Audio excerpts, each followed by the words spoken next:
Hi friends, నా పేరు Surendra. Welcome back to our channel. చాలా రోజులైంది కదా మనం మాట్లాడుకొని. ఎస్, ఈ particular video Bigg Boss show ఇంకా మొదలవుతుంది. అగ్ని పరీక్ష స్టార్ట్ అయింది. అగ్ని పరీక్ష స్టార్ట్ అవ్వబోతుంది. దానికోసం ఆల్రెడీ అప్లికేషన్స్ ఎవరన్నా పెట్టాలనుకునే వాళ్ళు పెట్టమన్నారు. దానికి టైం అయిపోయింది. తర్వాత వైట్ గోల్డ్ అని ఇంకొక మీడియం ద్వారా, అంటే ఏదైతే బిగ్ బాస్ 10ని సమర్పిస్తున్నారో ఈ పర్టికులర్ ఇయర్, సో ఎవరైతే ప్రజెంట్ చేస్తున్నారో వాళ్ళ నుంచి కూడా కొంతమందిని పంపే అవకాశం ఉంది. వాళ్ళకు కూడా మీ డీటెయిల్స్ పంపమని చెప్పి రకరకాలుగా జరుగుతుంది. సో దానికి వెళ్ళాలనుకునే వాళ్ళు పంపించుకుంటా ఉన్నారు. ఓకే, ఈ పర్టికులర్ వీడియో ఏంటంటే రానున్న రోజుల్లో ఓకే ఇంకా బిగ్ బాస్కి సరికొత్తగా కోచింగ్ సెంటర్స్ ఏమైనా అవసరం అవుతాయా, అంటే ఇంకా చాలా కోచింగ్ సెంటర్స్ పెడతారా, అసలు ఇన్ని అవసరమా బిగ్ బాస్కి? సో మెయిన్ కోర్ కాన్సెప్ట్ ఏదైతే ఉందో బిగ్ బాస్, అది దెబ్బతింటుందా? ఇంకొకటి, బిగ్ బాస్ షోకి రావడానికి సెలబ్రిటీస్ వెనకాడే తరుణం కూడా వస్తుందా?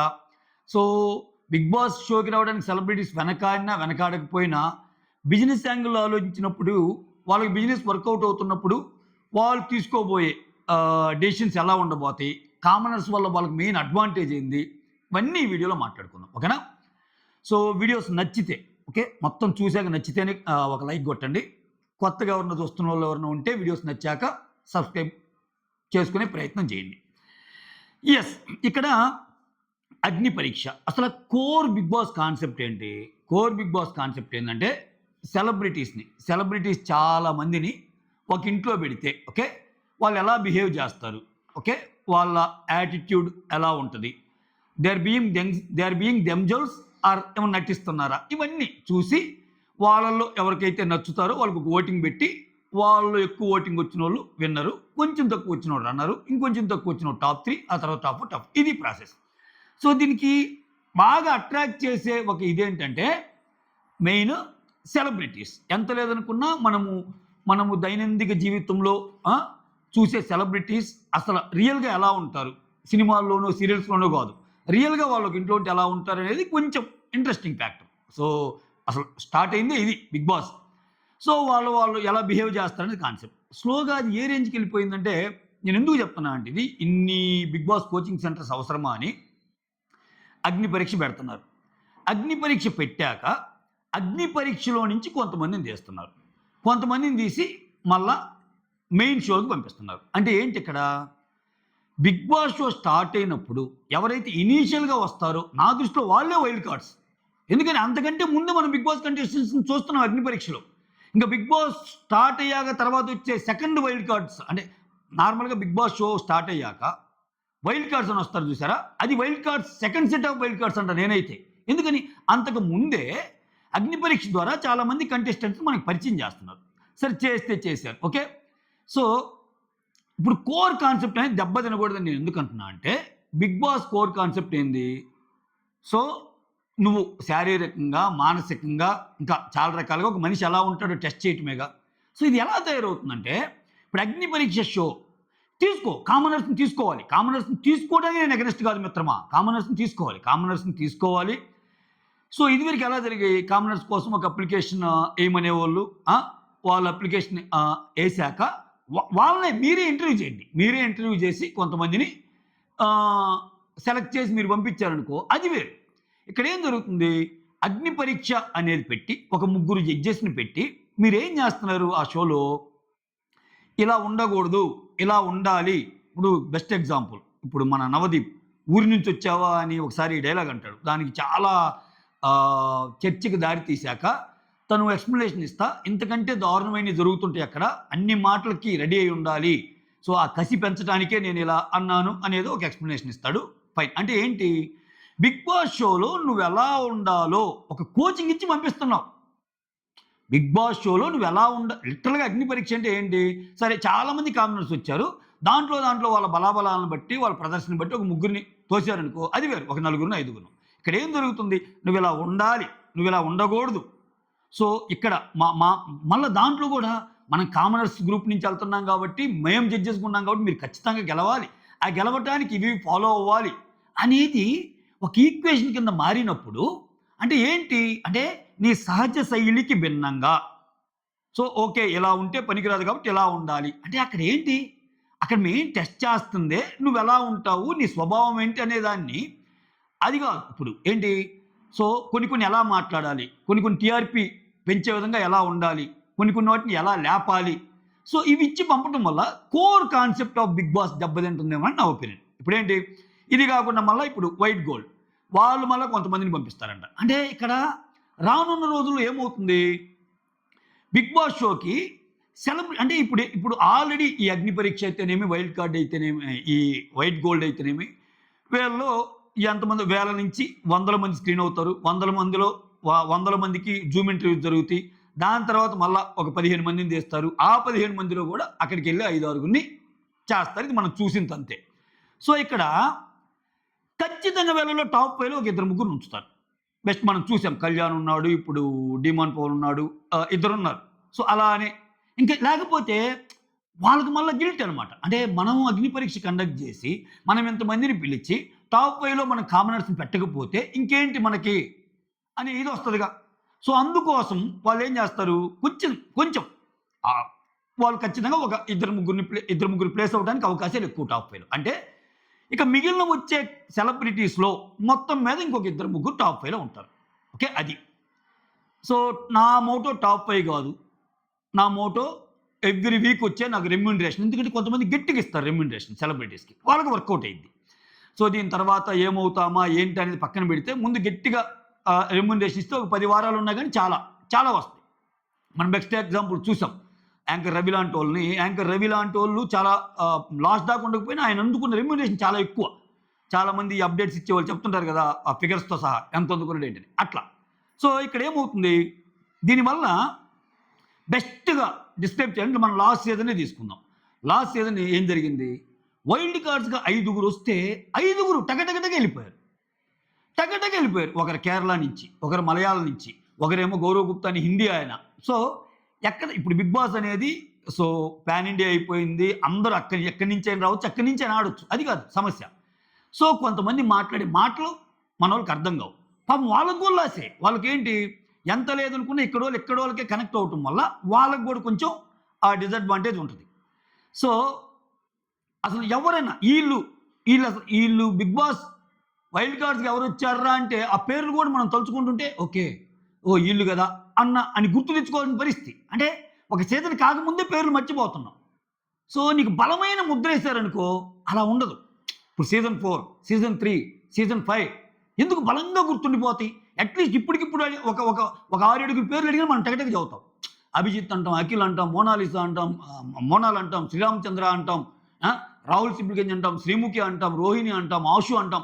ఇట్లా వాళ్ళు తమదైన శైలిలో ఒక్కొక్క రకంగా ఉండొచ్చు, కొంతమంది కనెక్ట్ అవ్వచ్చు. బట్ వాళ్ళు తమదైన శైలిలో ఆడారు కాబట్టి ఇక్కడ ఏమవుతుంది, సో ఈ గేమ్ ప్యాటర్న్ మొత్తం మారిపోతుంది.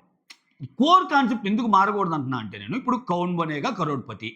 సో ఇప్పుడు దానికి ఒక ప్యాటర్న్ ఉంది. అక్కడ వచ్చే హీరో మారొచ్చు, అక్కడ క్వశ్చన్స్ మారొచ్చు, కానీ అక్కడ వాళ్ళు ఇచ్చే అమౌంట్ ఏదైతే ఉందో ఒక సీజన్కి 10 లక్షలు పెడితే ఇంకో సీజన్కి 50 లక్షలు పెడితే ఇంకోసారి 1 కోటి పెట్టచ్చు, ఇంకోసారి 2 కోట్లు పెట్టచ్చు. ఆ లైఫ్ లైన్ ఏదైతే ఉండదు. బట్ కోర్ కాన్సెప్ట్ అయితే అదే ఉంటుందిగా. సో ఇక్కడ కోర్ కాన్సెప్ట్ ఏంది, విభిన్న మనస్తత్వం ఉండే వాళ్ళని ఒక రూమ్లో వేస్తే ఎలా ఉంటారు అనేది పోయి నువ్వు ఎలా బిహేవ్ చెయ్యాలి, దానికి తగ్గ తర్ఫీదు మేము ఇస్తాం అన్న రేంజ్కి షో వచ్చినప్పుడు అది రియాలిటీ షో అయిద్దా, ఒక ప్లాన్డ్ షో అయిద్దా? అది ప్లాన్డ్ షోనే కదండి అయ్యేది. కరెక్ట్ నీ ఫేమరా, అది ప్లాన్డ్ షోనే కదా అయ్యేది. సో ఇప్పుడు ఎక్కడ రియాలిటీ ఉంటుంది, రియాలిటీ ఉండదుగా. సో దానికి తోడు కోచింగ్ సెంటర్స్ ఇప్పుడు జనరల్గా బిగ్ బాస్లో ఇద్దరి మధ్య గొడవ అయినప్పుడు ఫ్రీక్వెంట్గా వాడే డైలాగ్ ఏంటంటే నువ్వు బాగా ప్రిపేర్ అయ్యి వచ్చావులే, నేను నీ అంత ప్రిపేర్ అయ్యి రాలేదమ్మా, షోలు మొత్తం చూసి ఏ సీజన్లో ఏదో వచ్చి అలా అయ్యే వచ్చావు కదా అని వాదనలు జరుగుతుంటాయి. సో దాంట్లో తప్పు లేదు, ఒక రకంగా మాట్లాడుతుంది. ఎందుకని నువ్వు కాంపిటీషన్కి వెళ్తున్నప్పుడు సో కొన్ని చూసి నీకై నువ్వు అనాలిసిస్ చేసుకొని రావడం తప్పులేదు. బట్ ఇక్కడ ఏం జరుగుతుంది, నీకై నువ్వు అనాలిసిస్ చేసుకోవటం పక్కన పెడితే మిగిలిన వాళ్ళు చెప్పటం, నువ్వు ఇలా ఉంటున్నావు, నువ్వు ఇలా ఉంటే ముందుకెళ్ళవు, నువ్వు ఇలా ఉండాలి, నువ్వు విషయంలో చాలా వీక్ ఉన్నావు, నిన్ను ఆడుకుంటారు అక్కడ సెలబ్రిటీస్, నువ్వు ఇలా ఉండాలి అంటే ఏంటి, నిజంగానే వాడి కోపం లేని పర్సన్ అయినా లేని కోపాన్ని తెచ్చుకోవటం, లేని డ్రామాని క్రియేట్ చేయటం, లేని హాస్యాన్ని పండించటం, లేని నవ్వులు చూపించటం, అన్నీ లేనివి ఉన్నట్టుగా. ఎందుకని వాళ్ళకి కావాల్సిన టీఆర్పీ. ఇలా చేస్తే ఇలా ఇంకా బ్యాక్ అండ్ చాలా జరుగుతాయి. మనకు చూపించే 1 అవర్ అగ్ని పరీక్షలో కొంచెమే జరిగింది. బ్యాక్ ఎండ్‌లో చాలా ఇన్పుట్స్ చెప్తారు వాళ్ళు. ఇట్టుండాలి, అట్టుండాలి, మా అప్పుడు అది జరిగింది, ఇది జరిగిందని. సో, మోర్ ఆఫ్ లైక్ ఏమన్నా ఎగ్జామ్సా? ఫస్ట్ ప్రిలిమ్స్‌లో తర్ఫీదు పొంది మళ్ళా అయితే మెయిన్స్, ఆ మెయిన్స్ తర్వాత ఇంకొకటి. ఇది కాదు కదా! సో, జనరల్ ఫ్లో ఎక్కడుంది? జనరల్ ఫ్లో మిస్ అయ్యే ఛాన్స్ ఉందా లేదా? సో, దానికి తోడు ఒక రకంగా కోచింగ్ సెంటరే ఇది. అగ్ని పరీక్ష ఈజ్ నథింగ్ బట్ కోచింగ్ సెంటరే. ఎందుకంటే ఇప్పుడు పాత రోజుల్లో ఈ డాన్స్ బేబీ డాన్స్ లాంటి వాళ్ళకి అందరికీ అప్లికేషన్‌లేసి వచ్చి వాళ్ళు ఒక డాన్స్ మొత్తం ఇలానే కొంతమందిని ఒక ఫోరమ్ లాగా క్రియేట్ చేసి వేరు ఊళ్ళల్లో కండక్ట్ చేసి వాళ్ళలో నుంచి కొంతమందిని తీసుకొని ఫైనల్‌గా వాళ్ళకి కావాల్సిన 10 మందిని ఏర్పరచుకునేవాళ్ళు. అదేంది డాన్స్ ఫార్మాట్. సో, బట్ ఇది రియాలిటీ షో గదా! రియాలిటీ షోలో రియాలిటీ ఎక్కడుంది? ఎక్కడుందనేదే ఇక్కడ మ్యాటర్ అనమాట. సో, ఎందుకో ఇంక రానున్న రోజుల్లో ఇంకా ఎక్కువ కోచింగ్ సెంటర్స్ తయారవుతాయేమో. అంటే ఇప్పుడు వీళ్ళకి పోటీగా సెలబ్రిటీస్ కూడా ఆలోచించాల్సిన పరిస్థితి. ఇప్పుడు మోరోవర్ ఏంది వీళ్ళకి 1 మంత్ వీళ్ళని చూసి అక్కడికి పంపేటప్పటికే కొంత ఓట్ బ్యాంక్‌తో పంపిస్తున్నావు నువ్వు. ఇప్పుడు 1 మంత్ నువ్వు చూసాక 1 మంత్ అగ్ని పరీక్షలోనే వాళ్ళకి ఫ్యాన్ బేస్ ఏర్పడిద్దిగా. ఆ ఉన్నవాళ్ళు సూపర్ ఆడారురా కళ్యాణ్, సూపర్ ఆడారురా డిమాండ్, సూపర్ ఆడారురా వేరే వాళ్ళు, ఇట్లా ఒక 5, 6 పేర్లు వస్తాయిగా. సో, ఖచ్చితంగా వాళ్ళకి అడ్వాంటేజ్‌గా అంటే ఆల్రెడీ ఓటింగ్‌లో ఆల్రెడీ ఒక సర్టెన్ ఓట్ బ్యాంక్ ఉన్న ఒక కామనర్‌తో ఎంత సెలబ్రిటీ అయినా అసలు ఓట్ బ్యాంక్ లేని ఒక మనిషి పోటీ పడుతున్నట్టు. సో, ఇది ఈక్వాలిటీ ఎట్టయిద్ది? ఇది ఈక్వాలిటీ కాదుగా. సో, దీన్ని కవర్ చేయాలంటే ఏం చేయాలి? ఇతను కూడా బిగ్ బాస్ కోచింగ్ సెంటర్ లాంటిది ఏదో ఒకటి. ఇలా ఉండాలి, ఎలా ఉండాలి. వాళ్ళు కూడా తప్పనిసరిగా ఇంక అగ్ని పరీక్ష లాంటివి చూడటం. వాళ్ళు ప్రీవియస్ కంటెస్టెంట్స్ ఏం చేశారు ఏందో అడగటం. ఎట్లా డ్రామా చేస్తే ఉపయోగపడిద్ది, ఎట్లా ఏం చేస్తే ఉపయోగపడిద్ది అని మంచి కోచింగ్ ప్రిపేర్ అయ్యి వెళ్ళిపోవడం. Where is the free flow? Being yourself is content కదా! Being yourself is content అయినప్పుడు అసలు నువ్వు నీలాగా లేకుండా వేరే వాళ్ళు చెప్పిన మాటలకు ప్రభావితమైనప్పుడు అది వేరే రకంగా ఉంటుంది తప్పితే సో, అది అంత బాగోదనేది నా ఒపీనియన్. అదే కోర్ బిగ్ బాస్ థీమ్ అనేది దెబ్బతింటుంది. అందుకే చూడండి మీకు సీజన్ 4, సీజన్ 5, సీజన్ 6 అలా అఫ్‌కోర్స్ అగ్ని పరీక్ష లాంటిది పెడితే ఇంకా మాలాంటి రివ్యూవర్లకి బెస్టే. ఎందుకని నార్మల్‌గా రివ్యూ చేసుకునే 3 నెలలకి మళ్ళా ఇంకొక 2 నెలలు దీనికి రివ్యూలు చేసుకోవచ్చు. మీకు కూడా టైం పాసే చూడొచ్చు. కానీ ఖచ్చితంగా నన్నడిగితే పర్సనల్‌గా అంటే ఇది నా పర్సనల్ ఒపీనియన్. నన్నడిగితే ఒక సీజన్ బిగ్ బాస్ పెట్టేసి మెయిన్ సీజన్ లాగా ఇంకోటి ఓటీటీ ప్లాట్‌ఫామ్ పెట్టండి. ఆ ఓటీటీ ప్లాట్‌ఫామ్‌లో మొత్తం కామనర్స్‌ని పెట్టండి. లేకపోతే మొత్తం మిక్స్ ఆఫ్ కామనర్స్ అనే ఇది పెట్టండి. 2 సీజన్‌లు ప్యారలల్‌గా నడిచినట్టు ఉంటది కదా! ఎలాగో నువ్వు బిగ్ బాస్ కంటెంటే చూపిస్తున్నావు. బిగ్ బాస్ కంటెంట్ చూపిస్తున్నప్పుడు ఒక 3.5 నెలలు ఇది పెట్టినప్పుడు ఇంకో 1.5, 2 నెలలు ఇది పెడితే సరిపోద్ది కదా! మినీ బిగ్ బాస్ అంటే ఒక ఓటీటీ లాగా పెట్టారనుకో అప్పుడు ఇంకా హ్యాపీ కదా! 2 బిగ్ బాస్‌లు చూసినట్టు ఉంటది. అప్పుడు ఎవరికీ అన్యాయం. ఇప్పుడు నీకు కావాల్సిన కంటెంట్ బిగ్ బాస్ లవర్స్‌కి అందించినట్టు ఉంటది. 2 బిగ్ బాస్ షోలు వస్తాయి. సో, ఒకటి ఓటీటీ, ఒకటి నార్మల్ హ్యాపీగా ఉంటది కదా! 2 డిఫరెంట్ ఫార్మాట్స్‌లో ఉంటది. ఒకటి కామనర్, ఒకటి సెలబ్రిటీ. లేకపోతే మిక్స్ ఏం చేసుకోండి. అది పెద్ద ప్రాబ్లమ్ లేదు.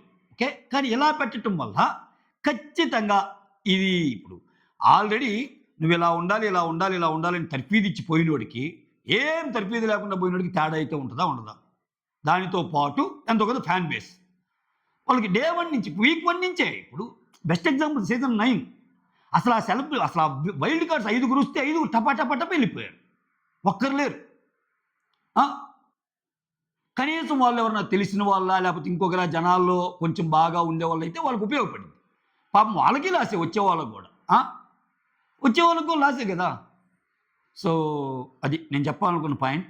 సో, మీకేమనిపించిందో కమెంట్ చేయండి. That's all. Thank you so much for watching. Signing off. Me Surendra.